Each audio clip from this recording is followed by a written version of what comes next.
مولاي صل وسلم دائما ابدا على. جب کسی سے پیار پیدا ہوتا ہے تو پھر یہ آرزو مچلتی ہے کہ میں اس کے ہونٹوں سے سنوں کہ میں تم سے پیار کرتا ہوں.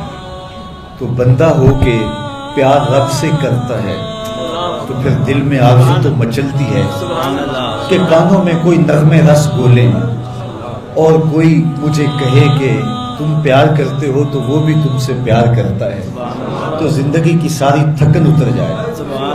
تو کہا کہ یہ سننا چاہتے ہو نا، یہ آرزو ہے نا تمہاری، تمہارے رت جگے، تمہاری راتوں کی تنہائیوں میں سجدے، تمہارا دن رات رکوع قیام، اور تمہارا اس کے حضور پیچ و تاب اور اضطراب، اور زندگی کا یہ سارا تمہارا لف و نشر اس کی ذات کی رضا کے لیے ہے نا. تم چاہتے ہو کہ ہمارا رب ہم سے راضی ہو جائے.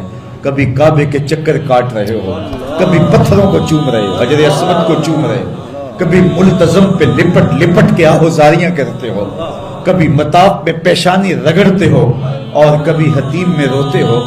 تم اسی تڑپ میں ہو نا. یہی بتانا چاہتے ہو نا کہ ہم تجھ سے پیار کرتے ہیں، یہی بتانا چاہتے ہو نا کہ ہم تجھ سے محبت کرتے ہیں. کبھی سحری کے وقت مصلی بچھاتے ہو، تمہارے آنسو مصلی میں جذب ہوتے ہیں اور مصلی بھیگ جاتا تمہارے آنسو سے. کوئی دیکھ نہیں رہا ہوتا لیکن تمہارے دل سے یہ ہوک اٹھتی ہے جس کے لیے یہ آنسو جذب ہو رہے ہیں وہ تو دیکھ رہے نا. تمہیں یقین ہوتا ہے لیکن محبت میں عجب تکرار کی خو ہے. کہو نا کہ مجھے تم سے محبت ہے.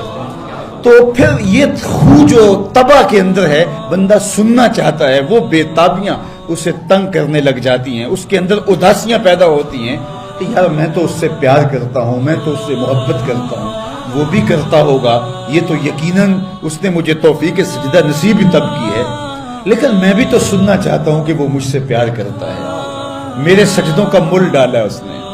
اگر میں گلی گلی کی خاک چھانی اور نگر نگر گھوم کے اس کے حرم کے چکر کاٹے اور دیوانہ وار گھوما تو وہ بھی تو کہے مجھے تیرے چکر عاشق زار نظر آ رہے ہیں اور میں تجھے پسند کرتا ہوں، تو چکر کاٹ رہا ہے، میرے حرم کا طواف کر رہا ہے، میں تیرے اوپر رحمتیں نچھاور کر رہا ہوں. تو سننا چاہتا ہے بندہ کہ وہ بھی کہے کہ ہاں تیری محبت قبول ہوئی، تیری محبت مراد کو پہنچی. تو آواز آئی تم یہ چاہتے ہو نا کہ وہ بھی تم سے محبت کا اظہار کرے اور اعلان کرے، اور اس کی محبت کا تمہیں یقین تو ہے لیکن وہ مزید جو ہے وہ اذعان و یقین کے سانچے میں ڈھل جائے. تو کہا کہ یہ اگر تم چاہتے ہو تو تم ایک طریقہ بتاتا ہوں.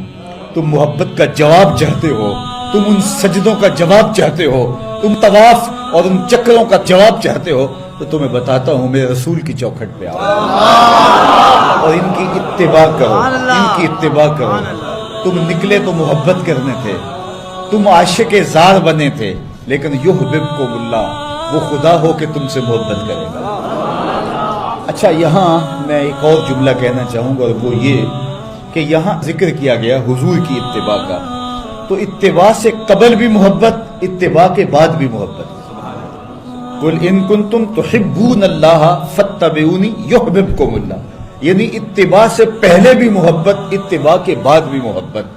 تو کوئی اتباع لالچ میں بھی ہوتی ہے، کسی غرض میں بھی ہوتی ہے کہ میں اس کی بات مانوں تو مجھے یہ ملے گا، لیکن کہا کہ تم نے میرے رسول کی اتباع ایسی کرنی جس کے آگے بھی محبت ہو، جس کے پیچھے بھی محبت. جب تم محبت کے دائرے میں رہ کے اتباع اور فرما برداری اور انقیاد اور اطاعت کے زمرے میں آ جاؤ گے تو پھر تم تو نکلے تھے رب سے پیار